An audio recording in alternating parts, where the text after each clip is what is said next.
जिज्ञासु मित्रों, बहुत बहुत अभिनंदन है आपका दिव्य सृजन स्पिरिचुअल में।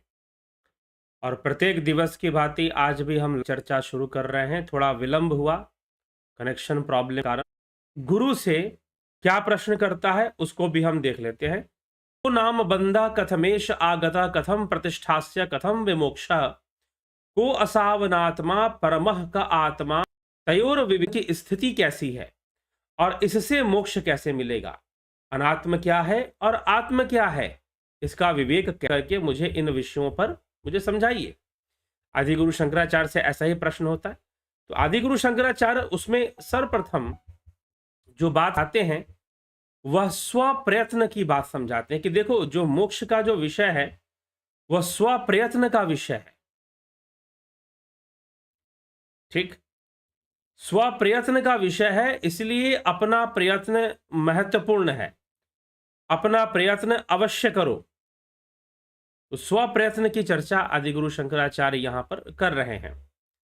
और फिर स्व प्रयत्न के बाद वह आत्मज्ञान की चर्चा करते हैं।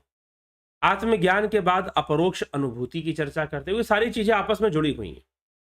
तो स्व प्रयत्न होना चाहिए। अगर तुम मुक्त होना चाहते हो, मोक्ष तक पहुंचना चाहते हो, तो पहले अपना प्रयत्न, अपना प्रयास जरूरी है। फिर गुरु कृपा जरूरी है, आत्मज्ञान होना जरूरी है, अपरोक्ष अनुभूति, आत्मज्ञान के लिए अपरोक्ष अनुभूति जरूरी है। तो इस तरह से ये सारी बात यहां पर बताई गई। और अब अंत में वह मोक्ष का हेतु क्या है वह उसे समझाने में लगे हुए हैं। शिष्य को यह बात समझाने में लगे हुए हैं। तो जिज्ञासुओं, यही चर्चा का विषय है। और आज जो है थोड़ा सा कनेक्शन प्रॉब्लम वाली चक्कर चल रहा है, तो उसका समाधान हम ढूंढने का प्रयास करेंगे। चलिए, अगर हो जाए तो अच्छी बात है।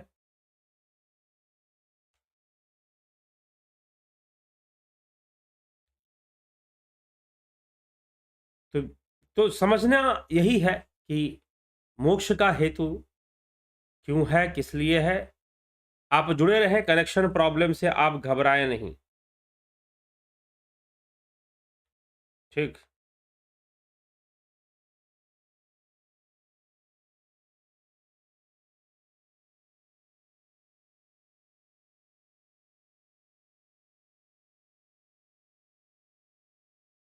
चलिए।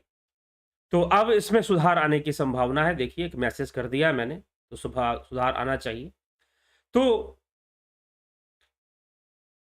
समझना इसी विषय को है कि मोक्ष का हेतु क्या है। आदि गुरु शंकराचार्य यही चर्चा करते हुए पहले प्रश्न की प्रशंसा करते हुए कि तुमने जो प्रश्न किया है वह बहुत ही श्रेष्ठ है और एक मुमुक्षु का प्रश्न है, ऐसा कहते हुए वह आगे कहते हैं, शृणुष्वावहितो विद्वन्यन्मया समुदीर्यते तदेत क्षणवनात् सधो भवबंधाद्विमुक्ष से। हे विद्वन, जो मैं कहता हूं सावधान होकर सुन।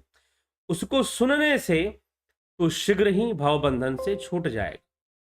मोक्षस्य हेतु प्रथमो निगदते वैराग्यमत्यंत मनित्य वस्तुषु ततः शमशापि दमस्तितिक्षा न्यासः प्रसक्ताखिल कर्मणाम विषम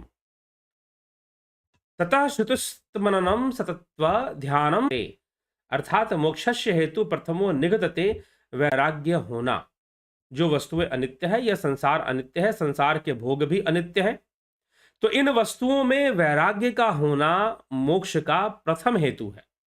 मोक्ष का हेतु क्या है, उसमें प्रथम हेतु बोल रहा है कि अनित्य वस्तुओं में, संसार के नश्वर वस्तुओं में, संसार के क्षणिक वस्तुओं में, जो कि क्षण भर के लिए ही अपने अस्तित्व को बनाकर रख सकती हैं, तो क्षणिक वस्तुओं में क्या होना चाहिए, वैराग्य होना चाहिए। वैराग्य का होना आवश्यक है। तदंतर शमदम तितिक्षा और संपूर्ण आसक्ति युक्त कर्मों का सर्वथा त्याग है। ठीक, शमदम तितिक्षा का भी पालन करना चाहिए और संपूर्ण आसक्ति युक्त कर्मों का, जिसमें आसक्ति रहती। तदुपरांत वेदों को श्रवण करना चाहिए, श्रुतियों को श्रवण कर उनके अर्थ पर मनन करना चाहिए और चिरकाल तक नित्य निरंतर आत्म तत्व का ध्यान करना चाहिए। तब वह विद्वान परम निर्विकल्प अवस्था को प्राप्त होकर निर्वाण सुख को प्राप्त करता है। निरंतरम मुने ततो अविकल्पम परमित्य विद्वान हैव निर्वाण सुखम समृच्छति। अर्थात तदुपरांत वेदों के श्रुतियों के मनन से और चीरकाल तक नित्य निरंतर ध्यान योग करने से तब विद्वान परम निर्विकल्प अवस्था को प्राप्त होता है। चीरकाल तक ध्यान योग का अभ्यास करने से, चीरकाल मतलब लंबे समय तक, चिरंजीवी अर्थात जिसकी आयु बहुत लंबी हो, ठीक, तो चीरकाल तक बहुत से निर्विकल्प अवस्था की प्राप्ति होती है, निर्विकल्प अवस्था की प्राप्ति होती है और निर्वाण सुख की प्राप्ति होती है। निर्विकल्प अवस्था को प्राप्त होकर निर्वाण सुख को प्राप्त करता है योगी और ध्यानी। तो ऐसा यहां पर समझाया जा रहा है। फिर कहते यद्दोद्वयम तवेदानीमात्मानात्म विवेचे मया सम्यक श्रुत्वात्मन्य वधाराय। जो आत्म अनात्म विवेक अब तुझे जानना चाहिए वह मैं समझाता हूं, तो उसे भली भांति सुनकर अपने चित्त में स्थिर कर। तो आत्म और अनात्म विषय की चर्चा आदि गुरु शंकराचार्य आगे शुरू करते हैं। पहले शिष्य को ये समझाते हैं कि भाई तेरा प्रश्न जो है बहुत उचित है, बहुत श्रेष्ठ कोटि का प्रश्न है, और फिर बहुत उच्च कोटि का प्रश्न है, और फिर समझाते हुए कहते हैं कि भाई यह जो तुम्हारा प्रश्न है वह उचित है, लेकिन मोक्ष का हेतु क्या क्या है। तो मोक्ष का सर्वप्रथम हेतु अनित्य वस्तुओं में, संसार के अनित्य वस्तुओं में विराग का होना, शमदम तितिक्षा का पालन करना, आसक्ति युक्त कर्मों का सर्वथा दूरी बनाना उन कर्मों से, तदुपरांत वेदों को समझना, श्रवण करना, मनन और चीरकाल तक नित्य निरंतर ध्यान योग का अभ्यास करना, और तब वह विद्वान परम निर्विकल्प अवस्था को प्राप्त होकर निर्वाण सुख को, परम शांति को, शाश्वत सुख को प्राप्त कर लेता है। इस प्रकार से कहा गया। और फिर ये मोक्ष का हेतु समझाने के बाद वो कहते हैं कि अब मैं तुम्हें आत्म अनात्म विवेक का ज्ञान कराऊंगा, भली भांति बताऊंगा कि आत्म अनात्म विवेक अब तुझे जानना चाहिए, वह मैं समझाऊंगा, तो उसे भली भांति सुनकर अपने चित्त में धारण कर स्थिर कर।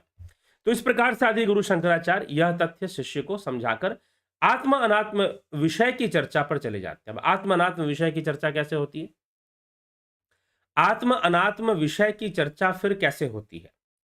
तो आत्म अनात्म विषय की चर्चा में स्थूल शरीर आत्म क्या है, अनात्म क्या है, अर्थात अनात्म वस्तुएं कौन कौन सी हैं। तो स्थूल शरीर, सूक्ष्म शरीर, कारण शरीर, इन सब की वो आगे चर्चा करते हैं कि स्थूल शरीर क्या है, सूक्ष्म शरीर क्या है, कारण शरीर क्या है। तो हम आगे के व्याख्यानों में इन विषयों पर चर्चा को श्रवण करेंगे, स्थूल शरीर, सूक्ष्म शरीर और कारण शरीर के विषयों पर। ठीक, तो चलिए, तो मोक्ष का हेतु यहां पर बता दिया गया और आत्म अनात्म विषय की चर्चा अब हम आगे श्रवण करेंगे। आदि गुरु शंकराचार्य अपने इस महान ग्रंथ से क्या समझा रहे हैं उस पर हम देखेंगे। तो चलिए, अब आपका समय हो चुका है आपके टिप्पणियों का। हरिमोहन गुप्ता जी, सूक्ष्म योनि काम कैसे करती है, क्या इच्छा अनुसार शरीर धारण करती है, स्वर्ग में भोग कैसे करती है, कृपया समझाएं। सूक्ष्म योनि में ही जो करती है वो सूक्ष्म योनि में ही भोग करती है। ठीक है, अपनी इच्छा अनुसार शरीर धारण करती है ऐसा नहीं। जब सूक्ष्म योनि है, अपने कर्मों से मिला है, तो अपनी इच्छा अनुसार कैसे कर लेगी।